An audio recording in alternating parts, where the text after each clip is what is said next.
Mr. Folini. I'm the author of the second edition of the Mod-Security Handbook, which is about a very popular open source web application firewall. Hi, I'm Matteo Mazzeri. I'm tech evangelist for Enalin, the main contributor of Tulip. And in this presentation I spoke about the importance of software engineering and open source software in security. Hi, my name is Mauro Verderosa. I'm the CEO at Signed, a Swiss company specialized in identity and access management.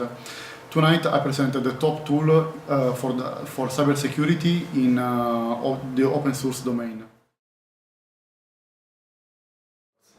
I don't think you can compare security on open source or a closed development circuit. It boils down to people caring about security and taking a very close look at the code. I think there is a myth that a lot of people will look at open source because it is open, but it's actually not true. It really takes a plan and dedication to have people review the code, and that's not limited to open source, a closed development cycle.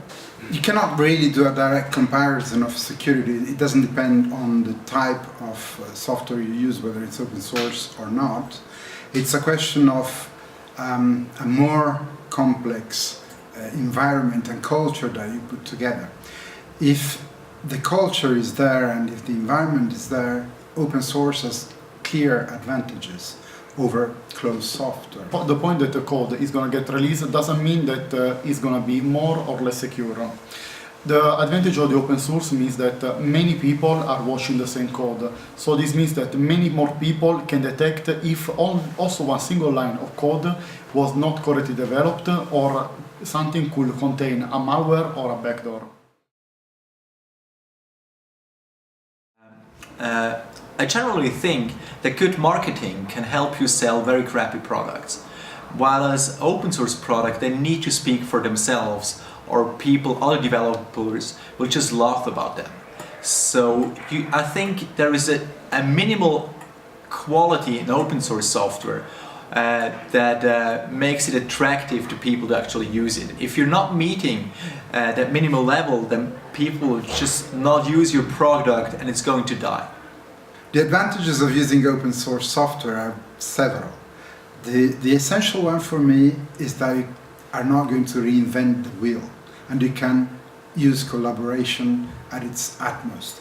You can leverage the existing, you can leverage intelligence of people, and you can really use serendipity, which is this sort of chance of someone just coming and giving you a hand on a project with a totally new way of thinking that brings beauty and magic as you cannot do in a closed proprietary world. The main advantage that I see about open source is that this gives the opportunity to many companies to enter in the market.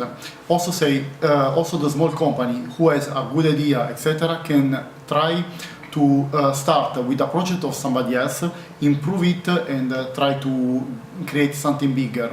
And also rely on a big community that could support your project or your company to get better in the market or to get better position, and also to gain the visibility that you may need, but due to some other constraint you may not reach.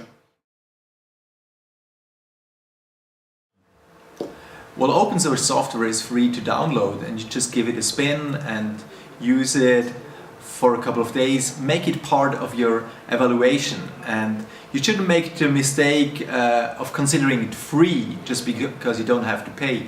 You need to have a more holistic view on the total cost of ownership. You can start open source in a company by agile project experimentation. What often happens is that you don't have to deploy a full mega enterprise-wide solution. The main difference that you should really take care is that with a commercial product you can always rely on a vendor that could give you some warranty and could give you some support in terms of patches or in terms of development. With open source is a little bit different, because in some scenario you may be totally uncovered. Our suggestion is that you should do, before entering and before accepting this kind of challenge, do your proper study, do your homework, and try to understand if the product is matching your requirement. And second, it's really important that you rely on the support of the vendor, of the community. We can find some products that are really spread on the market. In this case, you can just trust the community. On the other side, rely on the vendor, especially when you are playing in the domain of cybersecurity.